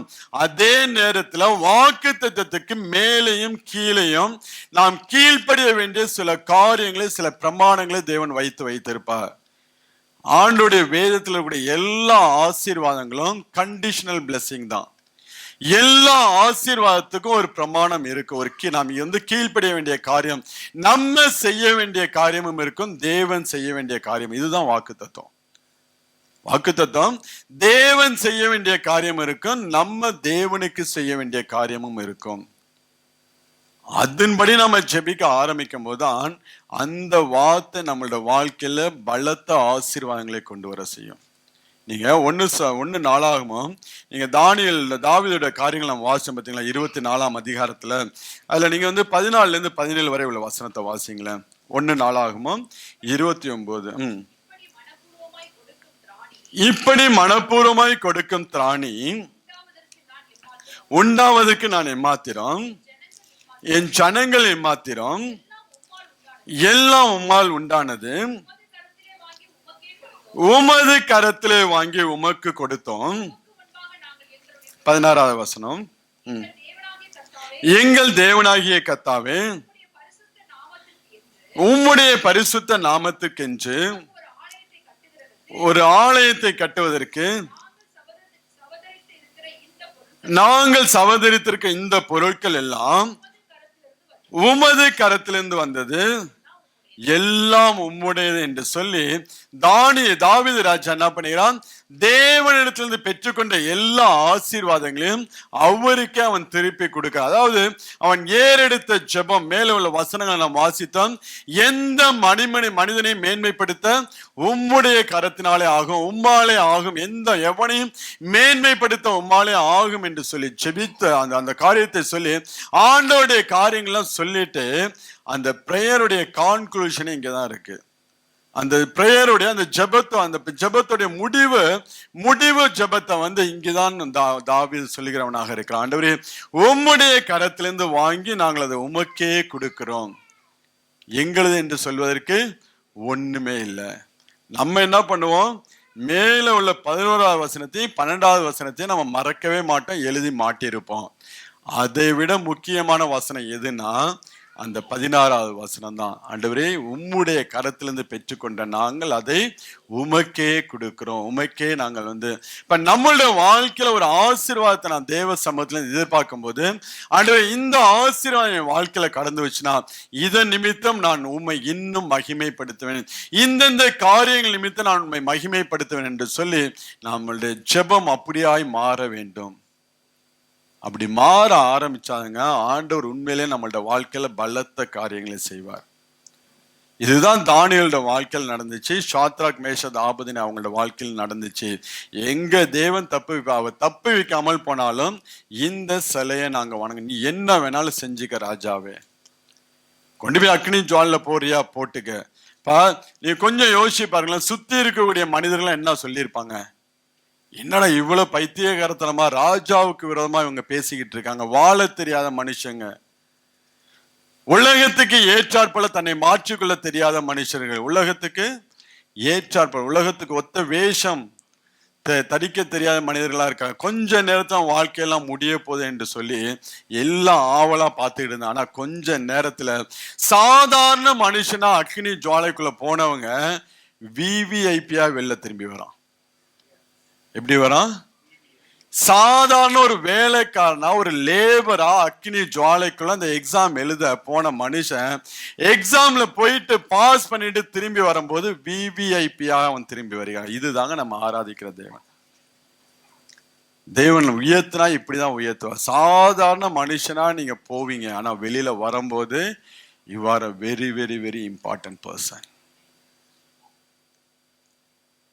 ஆனா இந்த ஆசீர்வாதம் வரணும்னா மென்டலி பிசிக்கலி நம்ம என்ன பண்ணோம், எக்ஸாமுக்கு ரெடி ஆகணும். அந்த புருஷர்கள் சொன்னது போல 3 பேர், ஆண்டவரே என்ன வேணாலும், ராஜா இதை குறிச்சு நான் அவன்கிட்ட பேசுறது எனக்கு அவசியமே கிடையாது, நீ என்ன வேணாலும் பண்ணிக்க, அவ்வளவுதான் முடிஞ்சு. எல்லாம் பார்த்துக்கிட்டு இருக்கான். ஆனா உள்ளே போனவன் வெளியே வரும்போது ஒரு விலையேற பெற்ற ஒரு பாத்திரமாக வெளியே கடந்து வந்தான். நம்ம ஆராதிக்கிற தேவன் யாருன்னா, அவரு தான் கொஸ்டின் பேப்பர், அவர் தான் ஆன்சர் ஷீட்டும், அவரு தான் பரீட்சையும் வைப்பாரு, அதுல இருந்து தப்பித்து கொள்வதற்கு உண்டான வழியும் அவரே காமிச்சு கொடுத்துருவாரு. நம்ம வெறும் பாத்திரமா என்ன பண்ண, நம்மளை ஒப்பு கொடுக்கறதா நம்ம வேலை. ஆண்டவரே நீங்க வைக்கிற எக்ஸாம் எல்லாம் எழுத நான் என்ன ஒப்பு கொடுக்குறேன், அவ்வளவுதான். அது மாத்திரம் தான் நம்ம. அவரே கொஸ்டினை கொடுத்தா அவரே என்ன பண்ணுவாரு, ஆன்சரையும் கொடுத்தா அவரே நம்மளோட வாழ்க்கையில உயர்வையும் கொடுப்பார். எத்தனை பேருக்கு வேணும் இந்த உயர்வு? அடுத்த வாரம் நிறைய சாட்சி இருக்கு. நானும் ஆவலோட தான் கேட்க போறேன். எல்லாத்தையும் வீடியோ எடுத்து யூடியூப்ல போட்டுருவோம், பேரு கொண்டு போட்டுருவோம். இவங்களுடைய சாட்சி எல்லாம் இந்த சாட்சி என்று சொல்லி ஒப்பு கொடுங்க. நீங்க அதான் நான் சொன்னேன், அவர் தான் கொஸ்டின் பேப்பர், அவர் தான் ஆன்சர். நீங்க வாசின 1 கொரிந்தியர் 10ஆம் அதிகாரம் 13ஆவது வசனத்தை வாசிங்களேன். மனுஷருக்கு நேரிடுகிற சோதனையே அல்லாமல் வேற சோதனை உங்களுக்கு நேரிடுவதில்லை. தேவன் உண்மையுள்ளவராய் இருக்கிறார். உங்கள் திராணிக்கு மேலாக நீங்கள் சோதிக்கப்படுகிறதற்கு அவர் இடம் கொடாமல் சோதனையை தாங்கத்தக்கதான சோதனையோடு கூட அதற்கு தப்பிக்கொள்ளும்படியான போக்கையும் தேவன் என்ன பண்ணுகிறார், உண்டாக்குகிறவராக இருக்கிறார். சோதனையை சகிக்க முடியாகவும் அதிலிருந்து நாம் தப்பித்துக் கொள்ள முடியாகவும் தேவன் வழியை உண்டாக்குகிறவராக இருக்கிறார்.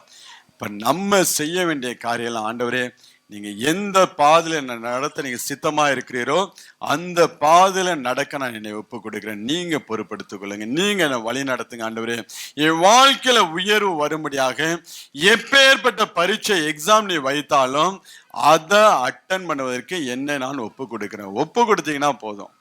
3 புருஷருங்க ஏதாவது செஞ்சாங்களா? ஒன்னும் செய்யலாம். ஒப்புதான் கொடுத்தான். நீ என்ன வேணாலும் பண்ணிக்க ராஜான்னு சொல்லி அவன் தங்களை முழுவதுமாய் ஒப்பு கொடுத்தான். பாக்கி காரியத்தை எல்லாம் ஆண்டவர் முடிக்கிறவன். இவனுக்கு ஒண்ணுமே இல்லைங்க. எப்படி போனானோ சாதாரண மனுஷனா போய் விஐபியா அவன் திரும்பி வரான். அவனுடைய பாட்டு ஒண்ணுமே கிடையாது. போய் விழுந்தான், கீழே விழுந்தான், அடிபட்டா, ஏதாவது இருக்கா? ஒண்ணும் கிடையாது. ஏன்னா இவனுக்கு முன்பதாகவே ஆண்டவர் அங்கே கடந்து சென்று காரியங்கள் எல்லாம் ஆயத்தப்படுத்தி வைத்தார். அப்ப ஜெபிக்கிற மனுஷனுடைய வாழ்க்கையில ஆண்டவர் இப்படியாப்பட்ட காரியம், எந்த ஜெபிக்கிற மனுஷனை எவனாலையும் ஜெயிக்க முடியாதுங்க. உங்க வேலை ஸ்தலமா இருக்கட்டும், உங்க குடும்பமா இருக்கட்டும், உங்களோட பர்சனல் லைஃபா இருக்கட்டும், உங்களோட ஃப்ரெண்ட்ஸா இருக்கட்டும், எந்த மனிதன் நீங்க முழங்கால் படி போட்டு ஜெபிக்கிறவனா இருந்தா உங்களை ஜெயிக்க இந்த உலகத்துல எவனும் பறக்கல. அதை மட்டும் நீங்க எழுதி வச்சுங்க. உங்களை எவனாலையும் ஜெயிக்க முடியும். எப்பேற்பட்ட அதிகாரத்துல இருக்கிறவங்களாம் எனக்கும் சில காரியங்கள் எல்லாம் என் மைண்டுக்கு வரும்போது எப்படி ஆண்டவரேன்னு சொல்லும் போது இந்த வார்த்தை தான். அவங்க கர்த்தரை நம்பி ராஜாவுடைய அதிகாரத்தை தள்ளி போட்டார்கள் என்று சொல்லியிருக்கோம். இன்னைக்கு நம்ம ஊழியம் செய்யறேன்னா, ஆண்டவரே உம்மை நம்பி சில அதிகாரத்தை நான் தள்ளி போட்டு இந்த இடத்துல ஊழியக்காரனா நிக்கிறேன். ஆண்டவரே எதுவா இருந்தாலும் பார்த்துக்கலாம். உண்மையில இந்த வார்த்தையை வச்சு ஜெபம் தான் நம்ம ஊழியம் செய்து கொண்டிருக்கிறோம். சில எதிர்ப்புகள், சில நம்மளை பயமுறுத்தக்கூடிய காரியங்கள், நமக்கு விரோதமாக எழும்பக்கூடிய காரியங்கள் ஒவ்வொரு நாளும் அனுதின வாழ்க்கையில இருக்கும். அதை எல்லாம் நான் தள்ளி போடுகிறேன். ஆண்டவரே உம்மை நம்பி எல்லாவற்றையும் வாழ்க்கையில தள்ளி போட்டு இந்த ஓட்டத்தை ஓட என்ன நான் ஒப்பு கொடுக்கிறேன்னு சொல்லி வந்து நிற்கிறேன். நீங்களும் உங்களை ஒப்பு கொடுங்க. கர்த்தர் உங்களோட வாழ்க்கையிலும் பெரிய காரியத்தை செய்வார். ஒரு விஷயம் எல்லாம் நாம் எழுந்து செபிக்கலாமா? இந்த நாளிலும் கேட்ட வார்த்தைக்கு ஒப்பு கொடுத்து நாம் எல்லாம் செபிக்கலாம். நன்றி ஆண்டவரே, நன்றியோடு மே துதிக்கிறப்பா, நன்றியோடு மே ஸ்தோத்திரிக்கிறோம் ஆண்டவரே. இந்த நாளுக்காக நன்றி சொல்லி துதிக்கிறப்பா. அந்த நாளிலும் ஆண்டவரே கேட்ட வார்த்தைக்கு ஒரு விஷயங்கள் நம்முடைய கரத்தில் அர்ப்பணித்து செபிக்கிறோம். தேவரே ஆண்டவரே எங்களை நீ நடத்தக்கூடிய பாதைக்கு ஆண்டவரே எந்தெந்த பாதையில எந்தெந்த ஆண்டவரே சூழ்நிலையில நீர் எங்களை நடத்த சித்தமா இருக்கிறீர் ஆண்டவரே, அதன் பாதையில நடக்க நாங்கள் எங்களுடைய கரத்தில் ஒப்பு கொடுத்து செபிக்கிறோம்ப்பா. ஆண்டவரே ஆண்டவரே எல்லா சூழ்நிலைகளிலும் ஆண்டவரே அக்கினி ஜுவாலையா இருந்தாலும் ஆண்டவரே, சிங்க கெபியா இருந்தாலும் ஆண்டவரே, ஜெபிக்கிறவனுடைய வாழ்க்கையில அவனுக்கு முன்பதாகவே நீ கடந்து சென்ற ஆண்டவரே எல்லா காரியங்களையும் தப்பித்துக் கொள்வதற்கு உண்டான போக்கை நீ உண்டாக்கக்கூடிய நல்ல கர்த்தர் ஆண்டவரே. உண்மை நாங்கள் நன்றியோடு மே துதிக்கிறோம், நன்றியோடு மே ஸ்தோத்திரிக்கிறோம் ஆண்டவரே. இன்னும் நாங்கள் உண்மை நம்பும்படியா ஆண்டவரே, உண்மையே நாங்கள் சார்ந்திருக்கும்படியா ஆண்டவரே எங்களுடைய கரத்தில் ஒப்பு கொடுத்து நாங்கள் ஜெபிக்கிறோம் ஆண்டவரே. பாமக்கு நன்றி ராஜா. உண்மை நம்பும் மனிதன் ஆண்டவரே பாக்கியவான் என்று சொல்லி வேதம் சொல்லி சொல்லுகிறது ஆண்டவரே. உம்மையே நாங்கள் நம்பி இருக்க முடியாது ஆண்டவரே, உம்மையே நாங்கள் உறுதியாய் பற்றி இருக்க முடியாது ஆண்டவரே. இந்த நேரத்தில் எங்களுடைய கரத்தில் ஒப்பு கொடுத்து செபிக்கிறோம் ஆண்டவரே. எங்களுடைய வாழ்க்கையில் ஆண்டவரே ஆண்டவரே, இந்த 3 புருஷனோட வாழ்க்கையில என்ன நடந்தாலும் நாங்கள் எங்கள் தேவனை தவிர வேற யாரையும் ஆராதிக்க மாட்டோம் என்று சொல்லி ஒரு தீர்மானத்தோட இருந்தது போல எங்களுடைய வாழ்க்கையிலும் ஆண்டவரே தேவரீர் எங்களை நடத்தக்கூடிய பாதையில நடப்பதற்கு ஆண்டவரே எங்களை முழுவதுமாய் கருத்தில் ஒப்பு கொடுக்கிறோம்ப்பா. நோ ஆல்டர்னேட்டிவ் தாட் ஆண்டவரே, வேற தப்பித்துக் கொள்வதற்கு கொண்ட வழியை நாங்களே உண்டாக்காதபடி ஆண்டவரே உம்முடைய கருத்தில் எங்களை ஒப்பு கொடுத்து செபிக்கிறோம்ப்பா. நீர் எங்களை வழி நடத்த முடியாது, நீர் எங்களை பலப்படுத்த முடியாது, ஒவ்வொரு நாளும் நீர் எங்களை நடத்த முடியாது செபிக்கிறோம்ப்பா. நன்றி ராஜா ஆண்டவரே, நன்றியோடு மே துதிக்கிறோம்ப்பா, நன்றியோடு மே சோதரிக்கிறோம் ஆண்டவரே. நன்றி ராஜா, நன்றி ஆண்டவர், நன்றியோடு மே துதிக்கிறோம் ஆண்டவரே. உம்மை நம்பும் நான் பாக்கியவான், உம்மையே நம்பி இருப்பேன். உம் அன்பை நம்பும் நான் பாக்கியவான், உம் அன்பையே நம்பி இருப்பேன். உம்மை நம்பும் நான் பாக்கியவான், உம்மையே நம்பி இருப்பேன். உம் அன்பை நம்பும் நான் பாக்கியவான், உம் அன்பையே நம்பி இருப்பேன். உம்மை நம்புவேன், நான் உம்மை நம்புவேன், உம்மையே நம்பி இருப்பேன். உம்மை நம்புவேன், நான் உம்மை நம்புவேன், உம் அன்பையே நம்பி இருப்பேன். உம்மை நம்புவான் பாக்கியவான், உம்மையே நம்பி இருப்பேன். உம் அன்பை நம்புவான் பாக்கியவான், உம் அன்பையே நம்பி இருப்பேன். நீதானே என் துணையானே, என் கேடகமுமானே. நீதானே என் துணையானே, என் கேடகமுமானே. என்னை நினைப்பவரே, ஆசீர்வதிப்பவரே, என்னை நினைப்பவரே, ஆசீர்வதிப்பவரே. உம்மை நம்புவேன், நான் உம்மை நம்புவேன், முடிவு பரியந்தம் உம்மை நம்புவேன். உம்மை நம்புவேன், நான் உம்மை நம்புவேன், முடிவு பரியந்தம் உம்மை நம்புவேன்.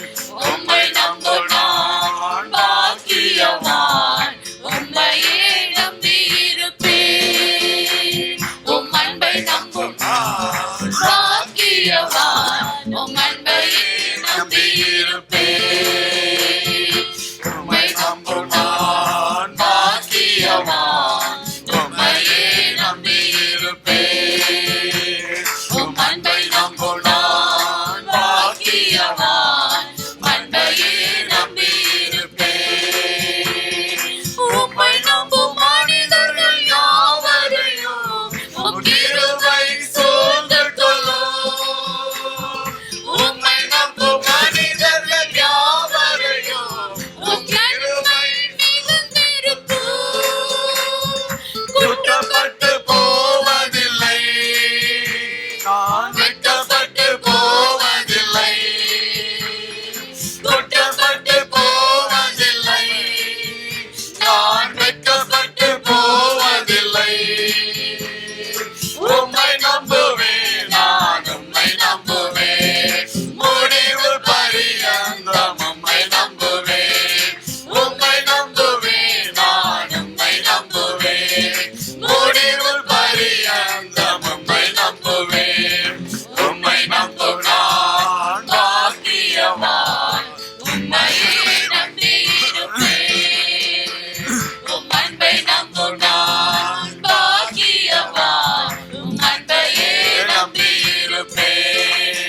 ஆண்டவரே. நன்றியோடு ஒரு விசை எல்லா கரங்களை தட்டி தேவனை நன்றியோடு துதிக்கலாமா? நன்றி ராஜா, நன்றி ஆண்டவரே.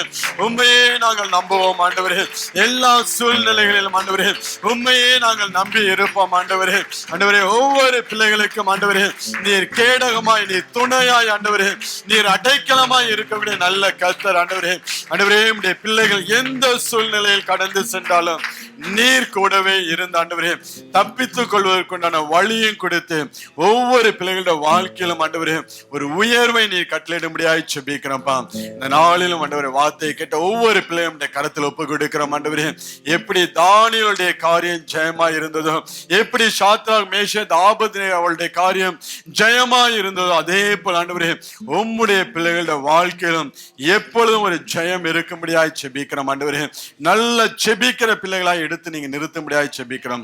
வந்த யாவரையும் உடைய கரத்தில் ஒப்பு கொடுக்கிறோம்ப்பா. எல்லாவற்றையும் நல்ல கர்த்தர் இயேசு கிறிஸ்து மூலம் கேட்டு ஜெபிக்கிறோம் எங்கள் ஜீவனுள்ள நல்ல பிதாவே, ஆமென். என் ஆத்துமாவே கர்த்தரை ஸ்தோத்திரி, என் முழுவதுமே அவருடைய பரிசு நாமத்தை ஸ்தோத்திரி. என் ஆத்துமாவே கர்த்தரை ஸ்தோத்திரி, அவர் செய்த சகல உபகாரங்களை ஒருபோதும் மறவாதே, ஆமென். கர்த்தராகிய இயேசு கிறிஸ்து கிருபையும் பிதாவாகிய தேவனுடைய அன்பும் பரிசுத்த ஆவியானவருடைய அந்யோன்ய ஐக்கியம் இன்றும் என்றும் நம் அனைவரோடு கூட இருப்பதாக, ஆமென்.